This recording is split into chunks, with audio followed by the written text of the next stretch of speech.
চট্টগ্রামের বায়েজিদে মাজারে দুর্বৃত্তের হামলায় নিহত 2, পালানোর সময় ককটেল বিস্ফোরণ, আহত 3। হবিগঞ্জে ছাত্রী লাঞ্ছনার ভিডিও নিয়ে সামাজিক যোগাযোগ মাধ্যমে তোলপাড়ের পর অভিযুক্ত বখাটে রুহুল গ্রেফতার। সিলেটে গণজাগরণ মঞ্চের কর্মী শাহরিয়ারের লাশ ময়নাতদন্তের পর পরিবারের কাছে হস্তান্তর। মৃত্যু স্বাভাবিক নয় বলে দাবি সহপাঠী ও শিক্ষকদের। শিশু রাজন হত্যা মামলার প্রধান আসামি কামরুলকে 2 সপ্তাহের মধ্যেই ফিরিয়ে আনা হবে সৌদি আরব থেকে, জানালেন পররাষ্ট্রমন্ত্রী। এবং ভারতীয় গরু আসা বন্ধ থাকায় পশুশূন্য বেনাপোল সীমান্তের কুটখালি হাট। স্থানীয় বাজারে দাম বাড়ছে অস্বাভাবিক হারে।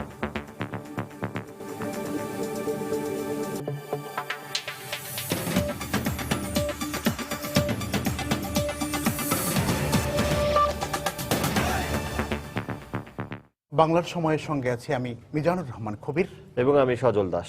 চট্টগ্রামে একটি মাজারে ঢুকে 2 জনকে গলা কেটে হত্যা করেছে দুর্বৃত্তরা। দুপুরে নগরীর বায়েজিদ এলাকায় এ ঘটনা ঘটে। ঘটনার পর পালিয়ে যাওয়ার সময় ককটেল বিস্ফোরণ ঘটায় দুর্বৃত্তরা। এতে আরও 3 জন আহত হন। পুলিশ ও প্রত্যক্ষদর্শীরা জানায়, বেশ কয়েকজন দুর্বৃত্ত বায়েজিদের ন্যাংটা ফকিরের মাজারে ঢুকে রহমাতুল্লাহকে জবাই করে হত্যা করে।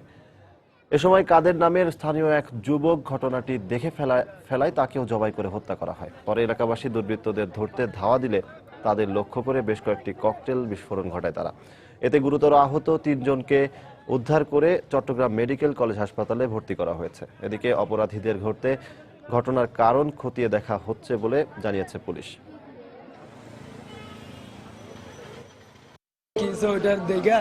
ওইটা দেখবার জন্য আসছিলাম, তো 2টা ছোট ছোট ছেলেদের দেখছি মাথা ফাটা, ওদেরকে জিজ্ঞাসি আর ওরা বলতেছে যে লেগরা মামু আর একটা ছেলেদের সব মারছে। ওখানে কারা মারছে ওটা বলতে পারি না, ওরা পালাইছে, যারা মারছে ওরা পালাইছে। 4-5 দিন ছিল। তারা ধরতে গেছি, সে ককলেট, আমি তাকে ধরিয়ে ফেলেছি। ককলেট বুমটা মারাতে আমি অপস হয়ে গেছি, এরপর আমি পড়ে গেছি। আমার বাতিজা ওইটা, ওই মনিরের ছোট ভাই, ও লাঠি নিয়ে দৌড়ায়। আমি গেলে কি হয়েছে একজন ফকির, উনার তো ওইরকম শত্রু থাকার কথা না, তাকে উনাকে যেহেতু মেরেছে, এখানে অন্য কোনো হয়তো স্বার্থ সংশ্লিষ্ট কিছু বিষয় থাকতে পারে, টাকা পয়সার বিষয় থাকতে পারে, এটা একটা। আর এটা হতে পারে যে যারা মাজার সংস্কৃতির বিরোধী যারা, তারা ওই ধরনের ঘটনা ঘটাতে পারে। তো এটি সবগুলো বিষয় নিয়ে আমরা দেখবো আর কি। সিলেট শাহজালাল বিজ্ঞান ও প্রযুক্তি বিশ্ববিদ্যালয়ের শিক্ষার্থী ও গণজাগরণ মঞ্চের কর্মী শাহরিয়ার মজুমদারের লাশ ময়নাতদন্ত শেষে দুপুরে তার পরিবারের কাছে হস্তান্তর করা হয়েছে। তবে মৃত্যু স্বাভাবিক নয় বলে দাবি সহপাঠী ও শিক্ষকদের। গতকাল রাতে নগরীর সুরমা আবাসিক এলাকার একটি মেস থেকে তার ঝুলন্ত লাশ উদ্ধার করা হয়। সিলেট থেকে ইকরামুল কবিরের পাঠানো তথ্য ছবি নিয়ে ডেস্ক রিপোর্ট। বন্ধুরা জানায়, বৃহস্পতিবার সন্ধ্যায় বাসায় ফেরার পথে অনেক ডাকাডাকির পরও সাড়া মেলেনি শাহরিয়ারের। পরে ঘরের ভেন্টিলেটর ভেঙে তাকে জানালার সাথে ঝুলে থাকতে দেখে তারা। এক পর্যায়ে ঘরের দরজা ভেঙে শাহরিয়ারের মৃতদেহটি উদ্ধার করা হয়।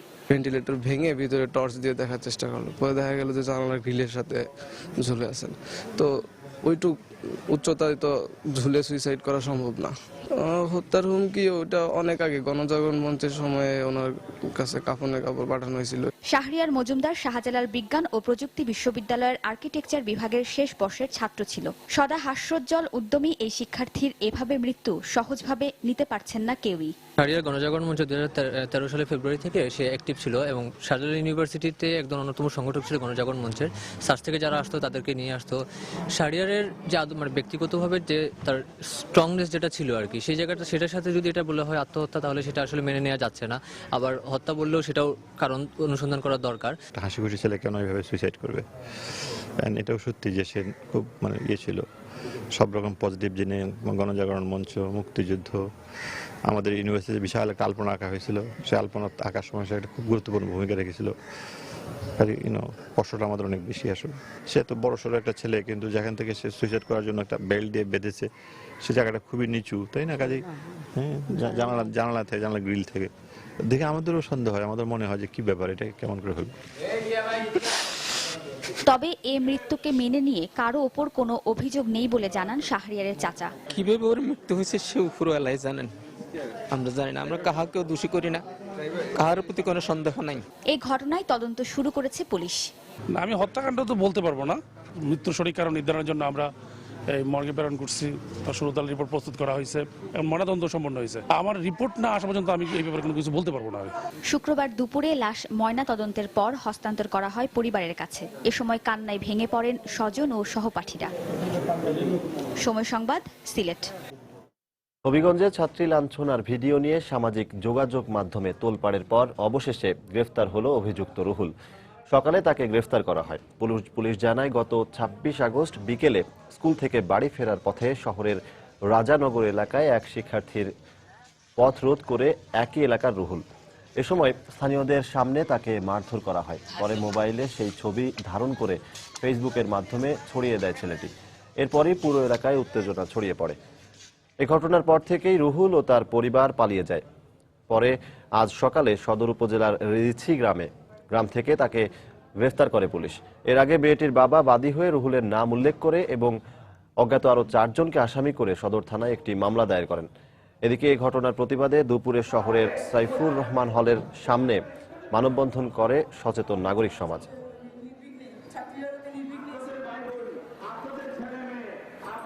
ফ্রেন্ডের ভাই ওরে গিয়া মারছে, ওর বোনের পিছনে লাগে দীক্ষা। আর অবশ্যই আমি ওরে মার খাওয়াইছি, এই জন্য সেদিন ২৬ তারিখ আসার সময় আমার রাস্তার মাঝে পাইয়া ও মারছিল।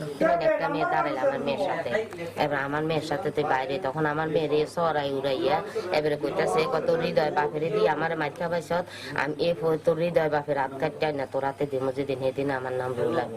মুরব্বী আমার মেম্বার ভাই আছে বা আরো যারা আছে স্থানীয় গণ্যমান্য সবাই সহযোগিতা করছে আমাকে। তো আমি তারপরে আমরা আজকে তাদের সাথে সমন্বয় করে আমরা ছেলেকে পিক আপ করি, তারা নিয়ে আসছে থানায়। সিলেটে শিশু রাজন হত্যা মামলার প্রধান আসামি কামরুলকে আগামী 2 সপ্তাহের মধ্যে সৌদি আরব থেকে দেশে ফিরিয়ে আনা হবে বলে জানিয়েছেন পররাষ্ট্র প্রতিমন্ত্রী শাহরিয়ার আলম। সকালে সময় সংবাদকে ফোনে তিনি বিষয়টি জানান। প্রতিমন্ত্রী আরও জানান, আসামি কামরুলকে ফিরিয়ে আনার অনুমতি দিয়েছে সৌদি আদালত। গত 8 জুলাই সকালে সিলেট শহরতলির কুমারগাঁয়ে চোর সন্দেহে পিটিয়ে হত্যা করা হয় রাজনকে। এ সময় নির্যাতনের ভিডিও চিত্র ধারণ করে সামাজিক যোগাযোগ মাধ্যমে ছেড়ে দেওয়া হয়। পরে মরদেহ গুম করার সময় স্থানীয় লোকজন হাতে নাতে আটক করেন সিলেট সদর উপজেলার শেখপাড়া গ্রামের বাসিন্দা মুহিত আলমকে। এ ঘটনায় মুহিত, তার ভাই কামরুল ইসলাম, আলী হায়দার ও স্থানীয় চৌকিদার ময়না মিয়াকে আসামি করা হয়েছে। আওয়ামী লীগ সরকার প্রতিহিংসার রাজনীতিতে বিশ্বাস করে না বলে মন্তব্য করেছেন বাণিজ্যমন্ত্রী তোফায়েল আহমেদ। সকালে ভোলায় মেঘনার ভাঙন কবলিত এলাকা পরিদর্শন শেষে একথা বলেন মন্ত্রী। এ সময় তিনি বলেন, বিএনপি অহেতুক হরতাল অবরোধ করে বিশ্বে বাংলাদেশের সুনাম ক্ষুণ্ণ করছে। হরতাল অবরোধ করে খালেদা জিয়া কি পেয়েছেন? তিনি শূন্য হাতে ঘরে ফিরে গেছেন। কিন্তু অনেক মা ছেলে আনা হয়েছে, অনেক বোন স্বামী আনা হয়েছে, নিষ্পাপ শিশু পেট্রোল বোমায় দগ্ধ হয়ে মৃত্যুবরণ করেছে। খালেদা জিয়া তাকে দেখতে যান নাই। তিনি অহেতুক ৯২ দিন সন্ত্রাস, নাশকতা, জঙ্গি তৎপরতা চালিয়ে আমাদের ব্যবসায়ীদের ক্ষতি করেছেন, আন্তর্জাতিক বিশ্বের সুনাম ক্ষুণ্ণ করেছেন এবং মানুষের জীবন ছিনিয়ে নিয়ে গেছেন। এদিকে বিএনপি চেয়ারপারসনের উপদেষ্টা ও সুপ্রিম কোর্ট বার অ্যাসোসিয়েশনের সভাপতি অ্যাডভোকেট খন্দকার মাহবুব হোসেন বলেছেন, বর্তমান সরকারের কোনো জনসমর্থন নেই, আইনশৃঙ্খলা রক্ষাকারী বাহিনীর উপর নির্ভর করেই তারা টিকে আছে। দুপুরে চট্টগ্রাম মেট্রোপলিটন সাংবাদিক ইউনিয়ন কার্যালয়ে তারেক রহমানের কারামুক্তি দিবস উপলক্ষে আয়োজিত সভায় তিনি একথা বলেন। সরকার অবৈধভাবে ক্ষমতায় থাকার জন্য নীল নকশা করে সমস্ত প্রতিষ্ঠানগুলি দলীয়করণ করেছে। আমরা চ্যালেঞ্জ দিয়ে বলতে পারি, আজকে যদি আইন শৃঙ্খলা বাহিনী এক মুহূর্তের জন্য তাদের পেশাগত দায়িত্ব পালনে রত হয়, কোন বিশেষ সরকারি দলকে ক্ষমতায় রাখার জন্য যদি তারা নিয়োজিত না থাকেন, তাহলে বাংলার জনগণ দেখিয়ে দেবে স্বাধীনতা কাকে বলে। বাংলার সময়ে আরো থাকছে। টানা বর্ষণে সারা দেশের বন্যা পরিস্থিতির আরও অবনতি। তলিয়ে গেছে হাজার হাজার হেক্টর জমির আমন বীজতলা। খোলা আকাশের নিচে মানবেতর জীবনযাপন। সীমান্ত পথে গত 6 মাস ধরে আসা বন্ধ রয়েছে ভারতীয় গরু, যে কারণে খা খা করছে বেনাপোল সীমান্তের অন্যতম বড় পুটখালি গরুর হাট। এ অবস্থা থেকে উন্নতির কোনো লক্ষণ দেখা যাচ্ছে না। এ কারণে স্থানীয় বাজারগুলোতেও অস্বাভাবিকভাবে বেড়ে গেছে পশুর দাম। যশোর প্রতিনিধি জুয়েল মৃধার তথ্য ও শেখ জালাল উদ্দিনের ছবি নিয়ে ডেস্ক রিপোর্ট। 6 মাস আগেও ভারত থেকে বেনাপোল সীমান্ত দিয়ে প্রতিদিন 2 থেকে 3 হাজার গরু আসতো। এতে সীমান্ত সংলগ্ন করিডোরগুলো থাকতো জমজমাট। কিন্তু বছরের শুরুতে ভারতের স্বরাষ্ট্রমন্ত্রী গরু পারাপারে কঠোর হবার নির্দেশ দেয় 1 মার্চ থেকে ভারতীয় গরু আসা একেবারে বন্ধ হয়ে গেছে। এর ফলে ব্যবসার সঙ্গে জড়িতরা একরকম কর্মহীন হয়ে পড়েছেন। আমাদের গ্রামে প্রায় 4 থেকে 5 হাজার লোক গরু ব্যবসায়ী, যারা পরিবারকে অনেক দুরবস্থায় দেখা যাচ্ছে। যখন গরু আসতো 1-2 হাজার প্রতিদিন, 3 হাজার, তখন আমরা কাজকর্ম করতাম, সুবিধাভাবে চলতো আমাদের। এখন গরু আসেন না, আমরা বেকার। সামনে কোরবানি, এই অবস্থায়ও গরু আমদানি না বাড়ায় লাগামহীনভাবে বাড়ছে গরুর দাম। ব্যবসায়ীরা বলছেন এই অবস্থা চলতে থাকলে এবারে গরুর দাম গতবারের দ্বিগুণ হয়ে যাবে। কোনো গরুই নেই, দিন ওই 2-5টা আসছে হয়তো বা দুর্ভাগ্যক্রমে, আর তার দাম তো কেনা অসম্ভব। আমাদের ব্যবসায়ী আমাদের লাভ লস, এখন দাম দিয়ে কিনছি, দাম দিয়ে বেচছি, তারপরেও ব্যবসা ভালো নেই। বর্ডার থেকে যদি অতিরিক্ত গরু আসতো আগের মতো, তাহলে দাম কম থাকতো, মানুষ কিনতে পারতো। এদিকে গরুর দাম বাড়তে থাকায় কোরবানি দেয়া নিয়ে শঙ্কার মধ্যে আছেন সাধারণ মানুষ। গতবার যে গরুর দাম ছিল 30,000 টাকা, এখন সেই গরুর দাম হয়েছে 60,000 টাকা। এত চড়া দামে বাজারে গরু কিনে কিভাবে আমরা এই মধ্যবিত্ত লোকে আমরা কোরবানি করব? জেলার পুটখালী ও অগ্রভুলটে করিডোর দিয়ে ভারত থেকে গরু আমদানি হয়। সময় সংবাদ, যশোর। গত কয়েকদিনের টানা বর্ষণে সারা দেশে নদ নদীর পানি আরও বেড়েছে। এতে দেশ জুড়ে বন্যা পরিস্থিতির আরও অবনতি হয়েছে। আর পানিবন্দী হয়ে পড়েছে জেলাগুলোর কয়েক লক্ষাধিক মানুষ। ডুবে গেছে আমন ধানের বীজতলা সহ বিস্তীর্ণ এলাকার ফসলি জমি। জেলা প্রতিনিধিদের পাঠানো তথ্য ছবি নিয়ে ডেস্ক রিপোর্ট। গাইবান্ধায় ঘাঘট নদী ও ব্রহ্মপুত্র নদের পানি বৃদ্ধি অব্যাহত থাকায় এখনো পানিবন্দী হয়ে রয়েছে 7 উপজেলার প্রায় 2.5 লাখ পরিবার। এখন পর্যন্ত বন্যায় নষ্ট হয়েছে বিপুল পরিমাণ ফসল, ভেসে গেছে প্রায় 1500 পুকুরের মাছ। এতে প্রায় 300 কোটি টাকার ক্ষতি হয়েছে বলে জানায় কৃষি বিভাগ। ঘরে থাকা তো সমস্যা, এখন আমরা বাইরের রাস্তার উপর, রবদা বাঁধের উপর জীবনযাত্রা করতেছি। বন্যাতে আমরা রাস্তায় লাগাচ্ছি, পানির মধ্যে কোনো কিছু আমাকে দিতেছে না। চাঁদপুরে বৃষ্টিপাত কমে যাওয়ায় মেঘনা নদীতে পানির উচ্চতা দ্রুত কমতে শুরু করেছে। তবে এখনো জলাবদ্ধতার মাঝে চরম দুর্ভোগে দিন কাটাচ্ছে মেঘনাপাড়ের মানুষ। বিশুদ্ধ পানি ও খাদ্যের তীব্র সংকট রয়েছে বন্যা কবলিত এলাকায়। এদিকে ঝালকাঠি ও সুনামগঞ্জে টানা বর্ষণ আর উজান থেকে নেমে আসা পাহাড়ি ঢলে ডুবে গেছে বিস্তীর্ণ এলাকার ফসলি জমি। এতে চরম হতাশার মধ্যে পড়েছে এখানকার কৃষকরা। তবে ক্ষতিগ্রস্ত এলাকার কৃষকদের সহায়তার আশ্বাস দিয়েছেন সংশ্লিষ্ট কৃষি অফিস। পানি যে অবস্থা বাড়াতে আমাদের এলাকার সব ফসল নষ্ট হয়ে গেছে।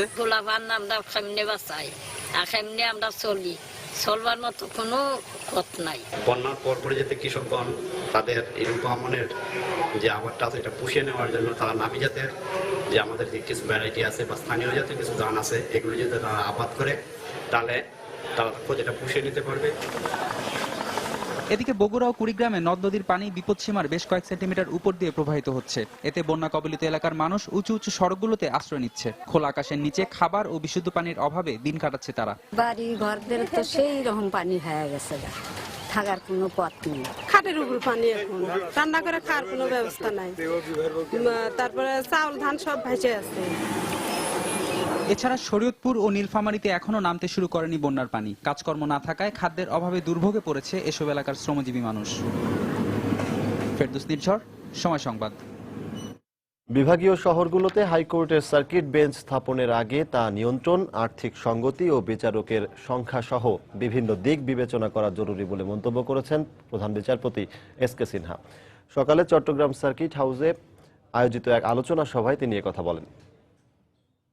যদি সার্কিট বেঞ্চ করা হয় তাহলে কি রকম করা যাবে সেটা একটা চিন্তার ব্যাপার, এবং আমাদের বিচারকের সংখ্যা বিবেচনা করতে হবে। বিচারক আমি কতজন দিতে পারবো, এটা কন্ট্রোলের প্রশ্ন আছে, টাকা পয়সার প্রশ্ন আছে, সিনিয়র জাজ কতজন আছে, কতজন কোন জায়গায় দেওয়া হবে, এবং আদৌ এটা ভাইবল হবে কিনা আমাদের মূল্যায়ন করতে হবে। রাজবাড়ীতে গুলিবিদ্ধ হয়ে কামাল ও ওমর নামের তালিকাভুক্ত 2 চরমপন্থী নেতা নিহত হয়েছে। পুলিশ বলছে বন্দুকযুদ্ধ। গতরাতে পাংশা উপজেলার বিলনিহারি এলাকায় এই ঘটনা ঘটে। এ সময় পুলিশের 5 সদস্য আহত হয়। পুলিশ জানায় বৃহস্পতিবার সন্ধ্যায় গোয়ালন্দ এলাকা থেকে ওমর ও কামালকে গ্রেফতার করা হয়। পরে তাদের নিয়ে গতকাল রাতে বিলনিহারি এলাকায় অস্ত্র উদ্ধারে অভিযান চালায় পুলিশ। এ সময় পুলিশের উপস্থিতি টের পেয়ে চরমপন্থী দলের সদস্যরা তাদের লক্ষ্য করে গুলি চালায়। আত্মরক্ষার্থে পুলিশও পাল্টা গুলি চালালে বাকিরা পালিয়ে গেলেও ওমর ও কামাল গুলিবিদ্ধ হন। পরে হাসপাতালে নেওয়া হলে কর্তব্যরত চিকিৎসক তাদের মৃত ঘোষণা করেন। এ সময় ঘটনাস্থল থেকে দুটি ওয়াটার শুটার গান, একটি একনলা বন্দুক ও কয়েক রাউন্ড গুলি উদ্ধার করা হয়। এদিকে নিহতদের বিরুদ্ধে পাংশা থানায় ডাকাতি ও হত্যাসহ মোট 5টি মামলা রয়েছে।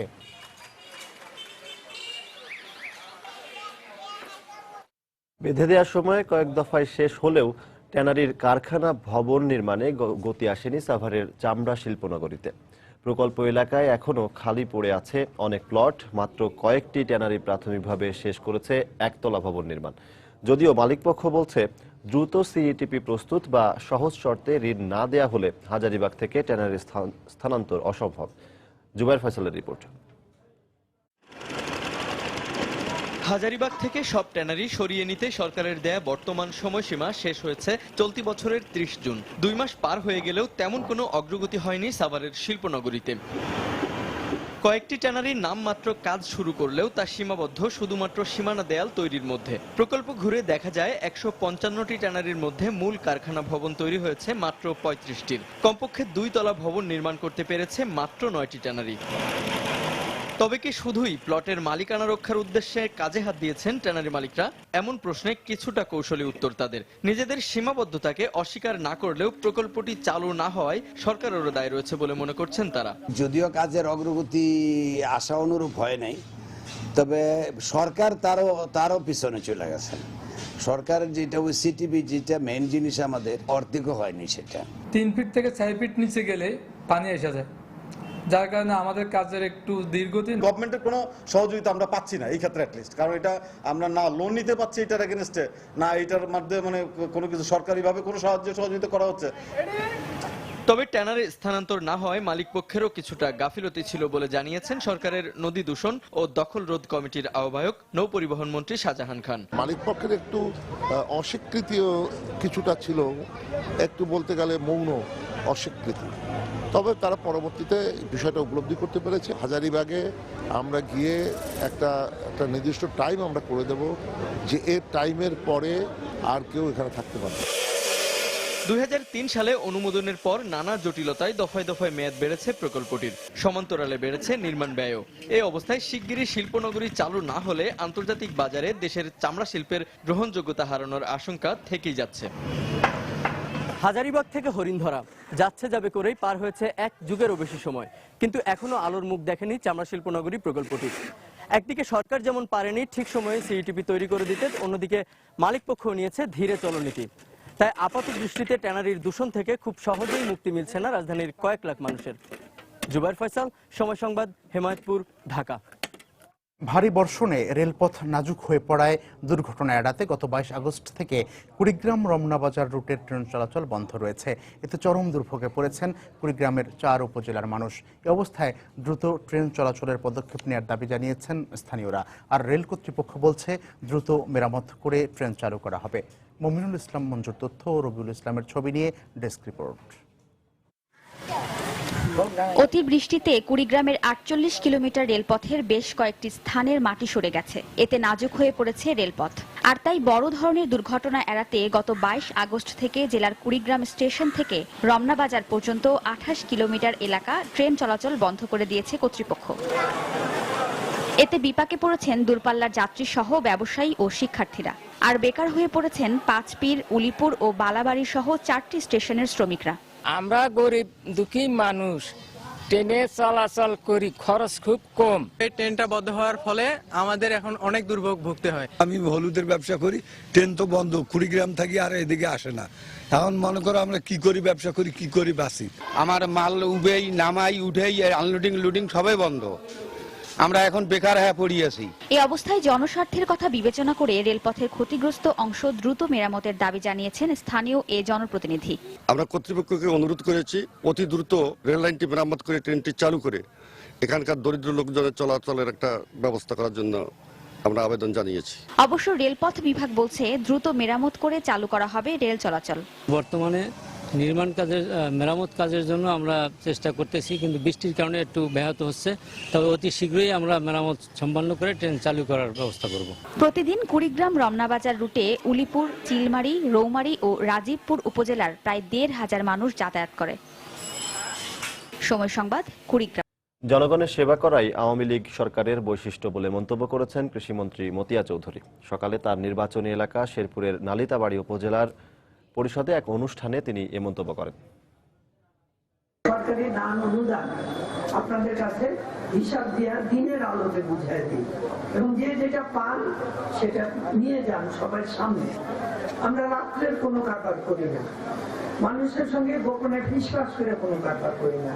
এটাই হলো আমাদের সরকার পরিচালনার, এটি হলো বৈশিষ্ট্য। আমাদের মাননীয় প্রধানমন্ত্রী জাতির জনক বঙ্গবন্ধু কন্যা, উনি একটাই হিসাব করেন, সেটা হলো জনগণের জন্য উনি কি তার কর্তব্য পালন করতেছেন, এই হিসাবটা করেন। জীবন মৃত্যুর হিসাব উনি করেন না। মানিকগঞ্জে জমি সংক্রান্ত বিরোধের জের ধরে সংঘর্ষে একজন নিহত হয়েছেন। এই ঘটনায় আহত হয়েছেন আরও অন্তত 9 জন। পুলিশ জানায়, দুপুর 2টার দিকে অষ্টদোনা গ্রামের একটি জমি দখল করা নিয়ে দুপক্ষের মধ্যে সংঘর্ষ বাধে। এ সময় লাঠি ও ইটের আঘাতে উভয় পক্ষের অন্তত 10 জন আহত হয়। তাৎক্ষণিকভাবে আহতদের মানিকগঞ্জ সদর হাসপাতালে ভর্তি করা হয়। পরে গুরুতর আহত অবস্থায় দুজনকে সাভারের এনাম মেডিকেল কলেজ হাসপাতালে ভর্তি করা হলে বিকেলে মোতালেব মোল্লা নামে একজন মারা যান। ফরিদপুরে গ্রেফতারের পর পুলিশের উপস্থিতিতে বাদীপক্ষের হামলায় নুরুল ইসলাম নামে এক আসামিকে হত্যার অভিযোগ করেছেন নিহতের স্বজনরা। তবে পুলিশ বলছে অসুস্থ হয়ে মারা যান তিনি। পুলিশ জানিয়েছে, জমিজমা সংক্রান্ত বিরোধের জের ধরে নগরকান্দা উপজেলার দক্ষিণ বিলনালিয়া গ্রামের লুৎফুর মুন্সি প্রতিবেশী নুরুল ইসলাম মুন্সি ও তার ভাই আহমদ মুন্সির বিরুদ্ধে মামলা দায়ের করেন। এই মামলায় তাদের গতকাল রাতে নালিয়া গ্রামের নিজ বাড়ি থেকে গ্রেফতার করে পুলিশ। এ সময় বাদীপক্ষের লোকজন পুলিশের উপস্থিতিতে নুরুল ইসলাম মুন্সির ওপর হামলা চালায় বলে অভিযোগ করেন স্বজনরা। আহত অবস্থায় তাকে উদ্ধার করে ফরিদপুর মেডিকেল কলেজ হাসপাতালে নিয়ে গেলে কর্তব্যরত চিকিৎসক তাকে মৃত ঘোষণা করেন। পুলিশে নিলে পরে পুলিশের সামনে বলে মারছে মাইরে তার গাড়ির ভিতর বলি পরে মরে গেছে। মারা গেছে মৃত ব্যক্তি এবং তার ভাই ওয়ারেন্টে আসামি ছিল। পুলিশ গতকাল রাতে তাদেরকে দুই ভাইকে ওয়ারেন্ট বলে গ্রেপ্তার করে থানায় ফেরার পথে রাস্তায় এসে সে অসুস্থ হয়ে পড়লে সাথে হাসপাতালে আনা হয়। হাসপাতালে আনার পরে ডাক্তার পরীক্ষা নিরীক্ষা করে বললেন যে সে মারা গেছে। চাঁদপুরে মেঘনা নদীতে অভিযান চালিয়ে নৌ পুলিশ ও কোস্টগার্ড প্রায় 58 লাখ মিটার অবৈধ কারেন্ট জাল জব্দ করেছে। ভোরে বড় স্টেশন এলাকায় 5টি লঞ্চে অভিযান চালিয়ে এসব জাল জব্দ করা হয়। নৌ পুলিশ ও কোস্টগার্ডের কর্মকর্তারা জানিয়েছেন, রাজধানীর সদরঘাট থেকে দক্ষিণাঞ্চলগামী যাত্রীবাহী লঞ্চে করে কারেন্ট জালের চালানগুলো বরিশাল, ভোলা, বরগুনা ও পটুয়াখালীতে যাচ্ছিল। তবে এই ঘটনার সঙ্গে জড়িত কাউকে আটক করতে পারেনি তারা।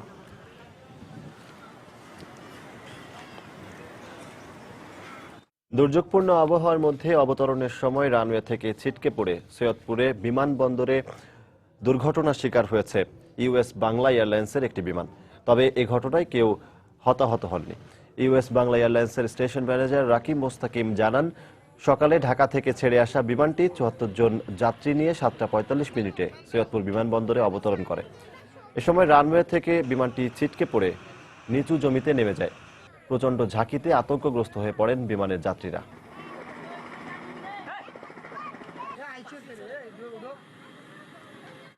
শিশু নির্যাতন ও হত্যার প্রতিবাদে ভৈরবে বিক্ষোভ মিছিল ও সমাবেশ করেছে শিক্ষার্থীরা।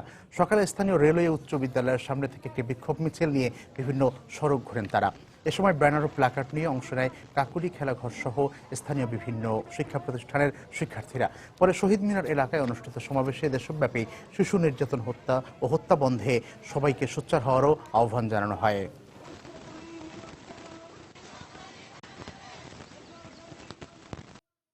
ব্রাহ্মণবাড়িয়া ও নওগাঁয় বিদ্যুৎস্পৃষ্ট হয়ে 3 জনের মৃত্যু হয়েছে। আহত হয়েছেন আরও 3 জন। স্বজনরা জানান, ভোরে নওগাঁর বদলগাছি উপজেলার চাপাডাল গ্রামের ইউনুস আলী মুরগির শেডে খাবার দিতে গিয়ে বিদ্যুৎস্পৃষ্ট হন। এ সময় তাকে উদ্ধার করতে গিয়ে স্ত্রী রিনা বেগমও বিদ্যুৎস্পৃষ্ট হন। পরে স্থানীয়রা তাদের লাশ উদ্ধার করে।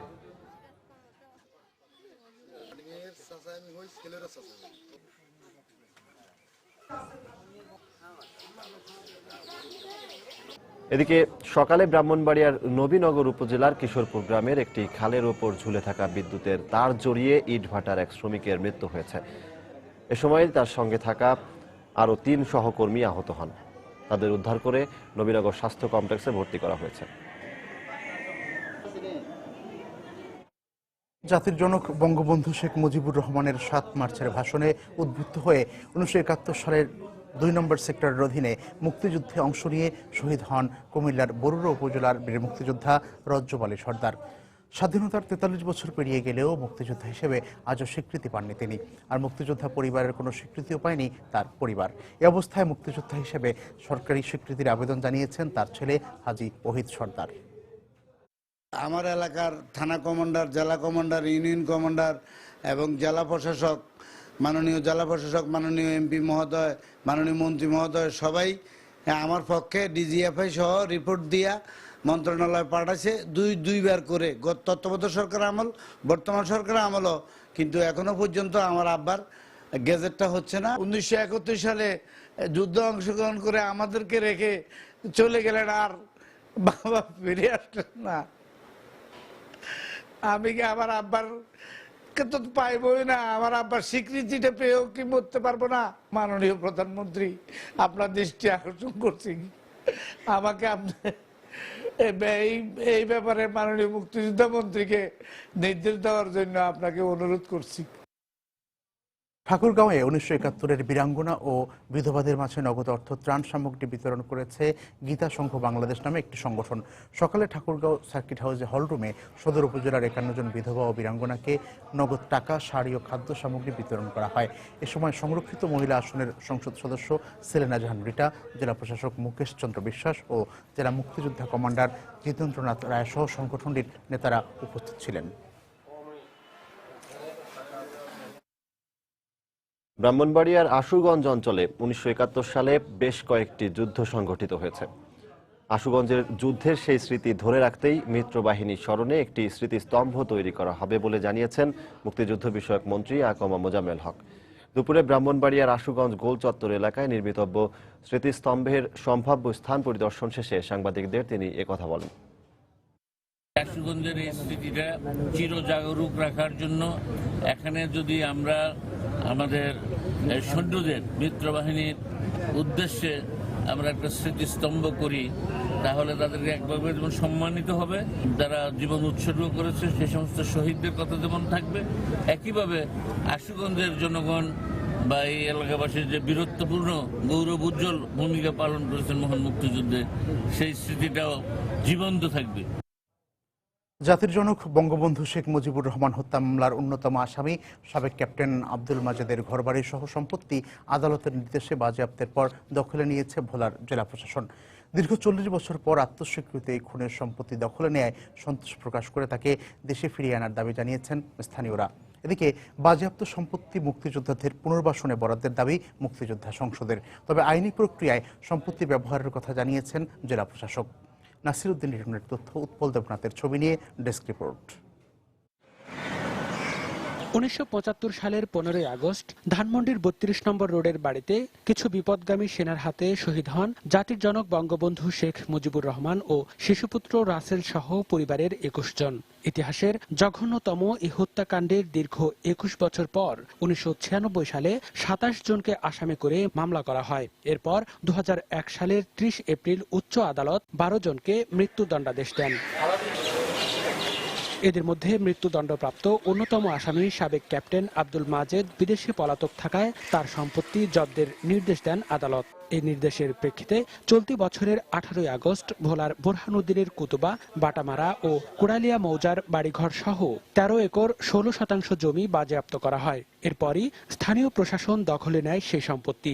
ক্যাপ্টেন মাজেদের যে সকল স্থাবর সম্পত্তি, তার মধ্যে কৃষি জমিতে এবং পৌরসভার জমিতে সাইনবোর্ড টানানো হয়েছে, যাতে করে সেখানে কোনো জনসাধারণ অযাচিতভাবে সেটি আবার দখলে যেতে না পারে। এদিকে দ্রুত মাজেদকে দেশে ফিরিয়ে এনে রায় কার্যকরের দাবি জানিয়েছেন স্থানীয়রা। ওনারে সাজা দিছে সরকার, তাহে করব। মাজেদ সাহেব বঙ্গবন্ধুর হত্যাকারী, তার বিচার হোক। পৃথিবীর যেই দেশে থাকুক তাকে এই বাংলার মাটিতে এনে তার বিচারের রায় কার্যকর করা হোক।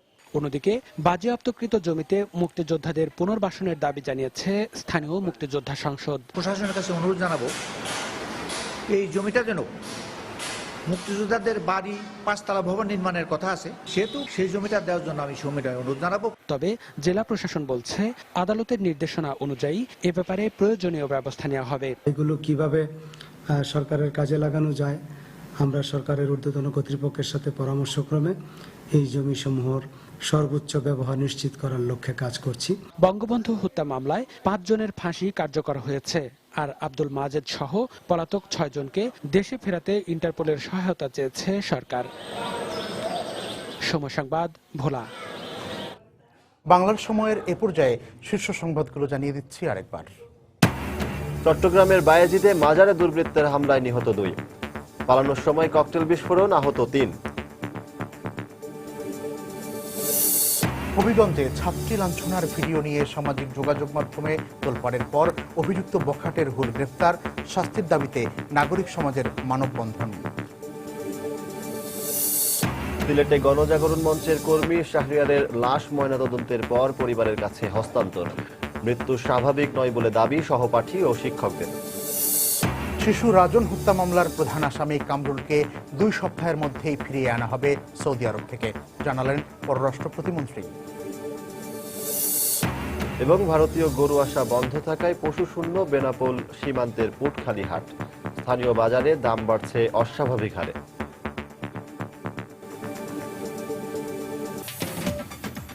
এই ছিল বাংলার সময়। যে কোনো খবর পেতে ভিজিট করুন সময়নিউজ.tv। এছাড়া এই মাত্র পাওয়া খবর আপনার মোবাইলে পেতে SMS করুন *SN লিখে পাঠিয়ে দিন 16242 নম্বরে। সঙ্গে থাকুন সময়।